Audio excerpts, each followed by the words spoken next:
जब हम टेक्नोलॉजी की चर्चा कर रहे हैं तो मैं एक और इंटरेस्टिंग विषय की चर्चा करना चाहता हूँ।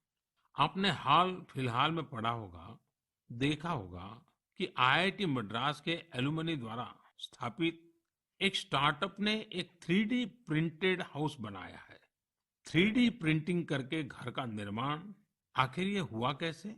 दरअसल इस स्टार्टअप ने सबसे पहले 3D प्रिंटर में एक 3 डायमेंशनल डिजाइन को फीड किया और फिर एक विशेष प्रकार के कंक्रीट के माध्यम से लेयर बाय लेयर एक 3D स्ट्रक्चर फैब्रिकेट कर दिया। आपको ये जानकर खुशी होगी कि देश भर में इस प्रकार के कई प्रयोग हो रहे हैं। एक समय था जब छोटे छोटे कंस्ट्रक्शन के काम में भी वर्षों लग जाते थे, लेकिन आज टेक्नोलॉजी की वजह से भारत में स्थिति बदल रही है। कुछ समय पहले हमने दुनिया भर की ऐसी इनोवेटिव कंपनीज को आमंत्रित करने के लिए एक global housing technology challenge launch किया था। ये देश में अपनी तरह का, अलग तरह का अनोखा प्रयास है। इसलिए हमने इन्हें लाइट हाउस प्रोजेक्ट्स का नाम दिया। फिलहाल देश में 6 अलग-अलग जगहों पर लाइट हाउस प्रोजेक्ट्स पर तेजी से काम चल रहा है। इन लाइट हाउस प्रोजेक्ट्स में मॉडर्न टेक्नोलॉजी और इनोवेटिव तौर तरीकों का इस्तेमाल किया जाता है। इससे कंस्ट्रक्शन का टाइम कम हो जाता है। साथ ही जो घर बनते हैं वो अधिक टिकाऊ, किफायती और आरामदायक होते हैं। मैंने हाल ही में ड्रोन्स के जरिए इन प्रोजेक्ट्स की समीक्षा भी की और कार्य की प्रगति को लाइव देखा। इंदौर के प्रोजेक्ट में ब्रिक और मोर्टार वॉल्स की जगह pre fabricated sandwich panel system का इस्तेमाल किया जा रहा है। राजकोट में लाइट हाउस फ्रेंच टेक्नोलॉजी से बनाए जा रहे हैं, जिनमें टनल के जरिए मोनोलिथिक कंक्रीट कंस्ट्रक्शन टेक्नोलॉजी का इस्तेमाल हो रहा है। इस टेक्नोलॉजी से बने घर आपदाओं का सामना करने में कहीं अधिक सक्षम होंगे।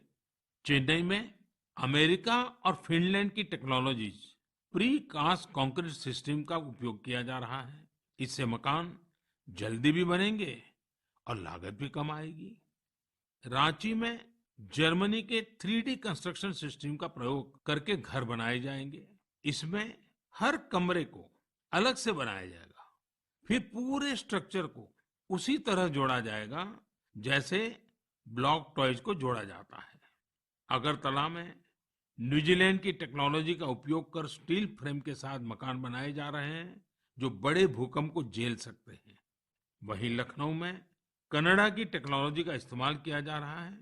इसमें प्लास्टर और पेंट की जरूरत नहीं होगी और तेजी से घर बनाने के लिए पहले से ही तैयार दीवारों का प्रयोग किया जाएगा। साथियों, आज देश में ये प्रयास हो रहा है कि ये प्रोजेक्ट इंक्यूबेशन सेंटर्स की तरह काम करे।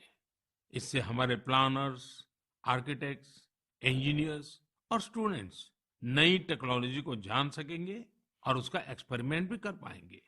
मैं इन बातों को खास तौर पर अपने युवाओं के लिए साझा कर रहा हूँ ताकि हमारे युवा राष्ट्र हित में टेक्नोलॉजी के नए नए क्षेत्रों की ओर प्रोत्साहित हो सके। मेरे प्यारे देशवासियों, आपने अंग्रेजी की एक कहावत सुनी होगी, to learn is to grow, यानी सीखना ही आगे बढ़ना है। जब हम कुछ नया सीखते हैं तो हमारे लिए प्रगति के नए नए रास्ते खुद ब खुद खुल जाते हैं। जब भी कहीं लीक से हटकर कुछ नया करने का प्रयास हुआ है, मानवता के लिए नए द्वार खुले हैं, एक नए युग का आरंभ हुआ है। और आपने